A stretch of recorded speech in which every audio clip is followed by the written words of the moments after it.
A single event can start a chain reaction that changes your life forever. And no one knows that better than Jason Smith, a man who went from a 45-year-old bachelor to a single dad of 3 instantly. Before we chat with him, take a look at his story. So my dad's name was John Miller Smith. He was affectionately known as Tucker. Over the years, our relationship was dynamic and we went through some bumps. But at the end of the day, over the last, 10, 15 years, our relationship was amazing. We were inseparable. We talked several times throughout the day. He called me at work. I see him at work. He adopted all of my friends. They then became his son, his daughter. And then there was a phone number exchange. And now you guys are texting. And I'm like, what does he ask me to do? I remember that particular day vividly. I'd come home from work. I was extremely tired. I just went to sleep. I woke up to several missed calls. And it was late in the evening. And then I got a knock at the door at a weird hour. It's like 10 p.m., 11 o'clock at night. 2 friends of mine were at the door, and my sister was on the phone with one of my friends. And he hands me the phone, and she said, I don't know how to tell you this, but our dad died today. And she told me he just, she went to the store, basically had an unexpected heart attack. I knew that, my dad was crazy about, wanting grandkids and just being the male and carrying a name and all that great stuff. I just had a feeling about not carrying on his name and legacy around that. And so that led me to start my journey toward adoption. Wow, Jason chose to foster to adopt, but what happened next surprised even him. So to tell us more, please welcome to the show, Jason Smith. Yes, Jason. Hi, everyone. How's it going? Hey, how are you, man? Oh, it's so nice to have you here, Jason. Now, you were looking through a website of foster kids, and one page caught your eye. What did you see? I was going through the process of trying to match myself with various kids who were posted in their profiles. And in my efforts to try to identify a son, I noticed a picture of a sibling group of 3. I read their profile and instantly I became interested, clicked on their profile, and a day or so later, I got an email from their caseworker, and we began the process pretty quickly. I just want to acknowledge, I understand that you're a CASA as well, a court-appointed special advocate.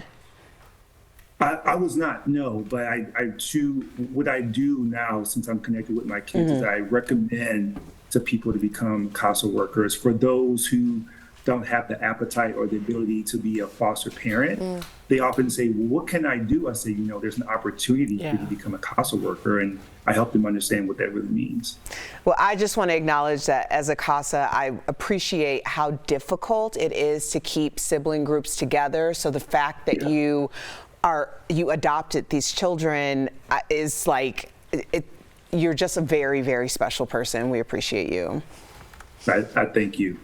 Let me ask you this. You had a couple meetings with the boys before they moved in. If we can be so bold to sort of spy into those meetings, what were they like?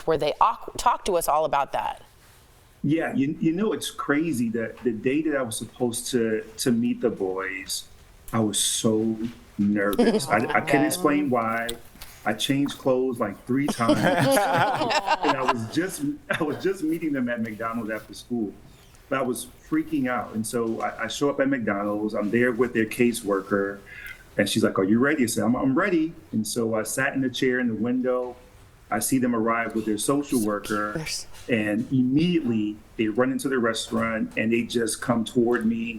They're all over me like ants on rice. And so one of them is like, I had a hat on, a little midi fedora. He snatched it. Can I have this? And he takes it and puts it on his head.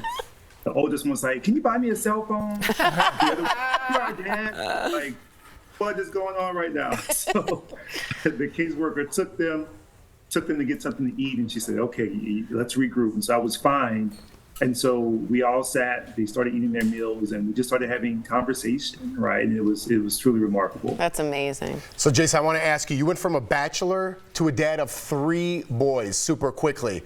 Father to father. Yes. Are you okay, man? Are you okay? Is everything okay? I think for all my parts, I'm still connected.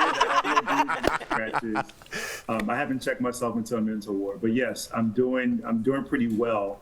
actually, since since the boys and I have connected, I must say that I feel like I have more meaning and purpose than I've ever had before, right? And there's been times when I've been on the journey, and working and saying, is this the right job for me? Should I be doing this? But now with the boys, I said, okay, here's what I'm supposed to be doing. And so every single thing that I do is now more purposeful than ever. But yes, I'm doing well. Good to hear. We got 3 dads up here. Yeah. So shout out and congratulations, man. What you did is amazing. And you also have to talk to the boys about an important legacy, and that's their legacy of their grandpa Tucker. So what do you tell them about him? Yeah, there's moments where, I'll be in the kitchen. I'm trying to teach them how to cook, and so there'll be special pots that I'll have. And I say, "This is my dad's pot." And I say, "Oh, it is." And so now they're extra careful. Or my dad had all these isms, right? And so sometimes I'll repeat them and try to guide them. And so one of the things that I always tell them is that you're a leader and not a follower. And I try to define and differentiate what that really means. One thing my dad also always used to tell me is that great things happen to special people. And he said that because he always just called me special and said that great things always happen because I had a heart for people. And so I try to teach them that, right? And so we're in the car and there's someone homeless. So we say, well, they're not a bad person because they're homeless. Something happened that led them to that. And so when they see a homeless person, we don't look at them differently, but what can we do to help? And so, I try to give them little nuggets like that to help them as they get older.